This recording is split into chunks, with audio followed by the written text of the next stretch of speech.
Hello, West Texas. This is Estela with Heritage Real Estate. If you follow me on social media, you've probably seen me talking about changes that are coming to real estate due to an NAR settlement. The changes are here, the time has come, and I wanted to explain a little bit about what these changes mean and how this changes real estate moving forward. In a nutshell, the NAR settlement addresses antitrust claims against the National Association of Realtors.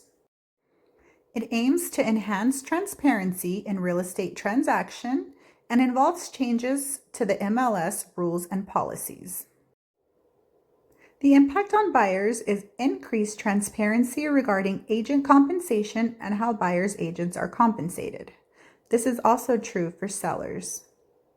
Comparison of costs associated with different agents and properties, and also a required buyer's representation agreement prior to viewing any property.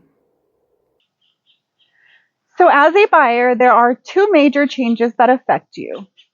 One is that you might possibly have to compensate your agent. This was previously not something that was done by the buyer.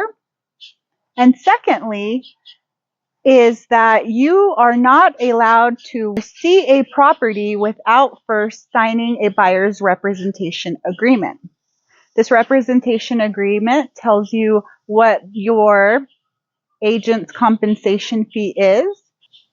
And it also explains to you that if a seller's agent is not willing to pay that compensation, that you as a buyer will be responsible for the compensation. I used to have my buyer's rep agreement signed when we were submitting an offer to make it clear that I was that person's agent and that I was representing them.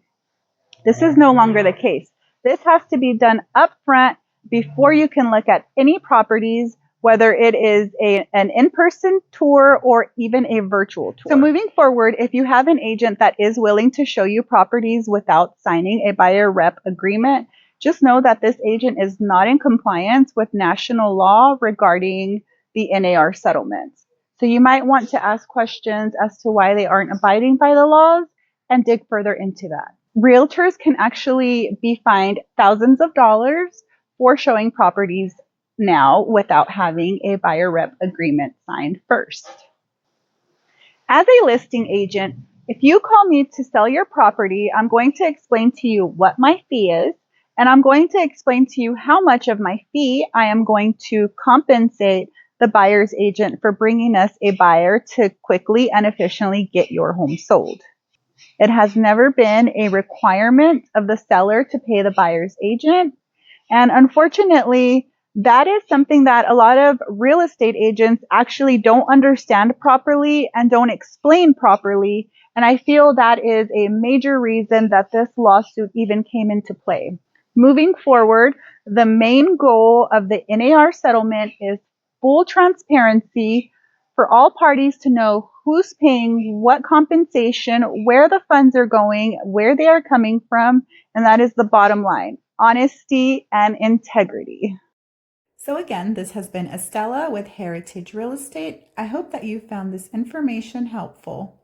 Let me know if you have any questions and if I can help you with any of your real estate needs. Don't forget to follow my social medias for the latest on real estate news, updates, and humor.